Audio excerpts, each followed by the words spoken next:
Welcome to Get to Know the Speakers of Digital Confex. Today we have with us Anjali Dutta, Head of Experience Design and Digital Studio at Tech Mahindra. She will be joining as keynote speaker on the topic Designing Trust in a Machine-Led World during THATware Presents 7 Remit Confex taking place at Hayat Place, Kuala Lumpur, Malaysia on 25th April. So hi Anjali, welcome to the chat show. Thank you so much, Ayush, for inviting me. I always feel excited to be part of your conferences.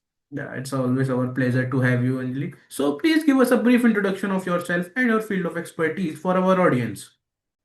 Thanks, Ayush, for inviting me. This is Anjali Dutta. As you know my name already, I have been into the industry for almost 23 plus years, designing experience studios globally. I know how to work with people who are creative in nature, and I also know how to work with people who are hardcore technologists. And that's what I have done for my career so far, connecting the left brain with the right brain to create experiences that people enjoy not today, but forever. And that's me, Anjali. It's great knowing you and your work. So moving forward, I have a few questions for you today. My first question is, how can we help people feel safe and respected when AI recommends what they should watch, buy, or consume? Oh, that's a very good question, Ayush. In fact, today in the morning, I have my favorite channels that I normally see, and I was just thinking that I have a paid subscription. It doesn't show me anything outside what I have, what I have already agreed upon. So it feels like sometime I'm actually literally, in that bubble, a sweet bubble of filters, right, which is completely personalized for me, and I feel I'm actually stuck. Right. So why I'm saying so, there is a two side of the consumer. One side of mine really wants that it should actually, the system platform should show me exactly what I need. Second side of myself says, okay, please don't show me, just what I want, show me more, right? So what does that mean? It means that consumer definitely needs some surprise factor. Right. So while I say that, we are in the world of AI, which is also helping personalization to go to the next level, where it can actually guide what you should see, what you should not see, right, as a consumer. Which means, again, I'm making a statement, what you should see. The moment I am out of the control of making my own choices, I really would not like it, right? I want to be in control of my own choices and then see exactly what I want, right? So as long as brands are being more transparent and they allow seamless experience to even check out from that kind of, I would say filter bubble, you are actually more in control. You are more trusted as a brand, right? AI can really help us design some meaningful conversation. But again, what is a meaningful conversation, right? A meaningful conversation is a conversation that connects with the human being, right? Actually touch human sentiments. So we have to use this tool very wisely, that we are not, containing or blocking our consumers into that small bubble. Rather, we keeping it much open, right? Keeping it much more transparent and visible for people to consume the data that AI is actually providing them and so forth, right? Yeah, I love your take on this. So my next question is, how do we design AI tools that guide and train employees in a way that feels supportive, not controlling or judgmental? Yeah, so we now we are actually shifting from the pure marketing side of the world to actually figuring out how do we really, make our people feel much more empowered, not controlled, in the world which is more now getting more powered by AI, right? See, AI is actually getting humans go away from things that they were, wasting time on, right? Some regular tasks which used to take a lot of effort, right? For example, if you have a lot of resumes coming your way and manually screening all those resumes will take a lot of time, I definitely can use some smarter tools, can actually screen some high level things.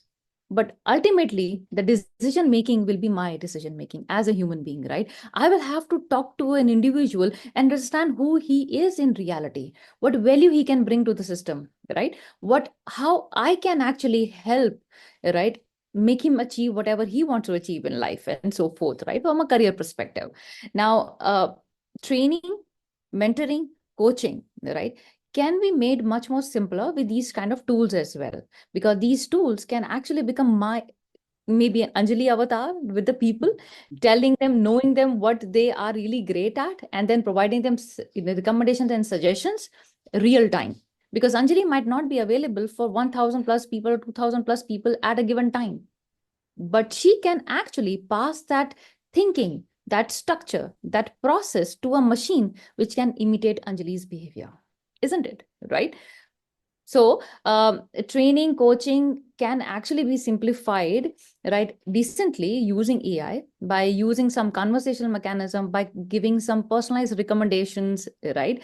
What training need to be done and how need to be done, or maybe giving them some price test, right? Which they can play with the tool and tool plays with them, give them, some random questions, you answer, and then you win it, right? And so forth. But having said that, there's no substitute to human being. I will continue to have to do my role as a leader, right? Where I have to meet my people, talk to them, but I can pass some information, some thinking of mine to the tool in the system. Yeah. So that's my take on it. Yeah, I think great take, and with the great example, I should say. And also at the last, you said that human touch is always needed at last. So, my last Right. question, if AI can write, edit, or produce content, how do we preserve human creativity and ensure proper credit and consent? Yeah. So AI is any which is writing these days and do a lot of Yes. stuff.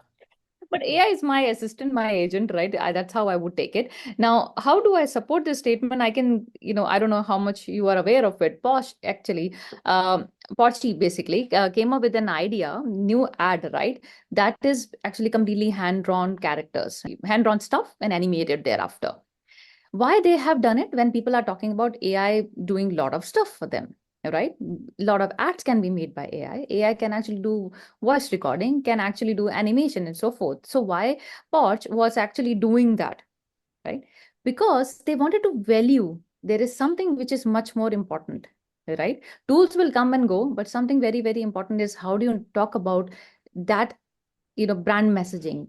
How do you talk about human emotions? How you use the human predefined, blessed skills to really come up with something which is meaningful, right? So that ad actually got a lot of positive feedback.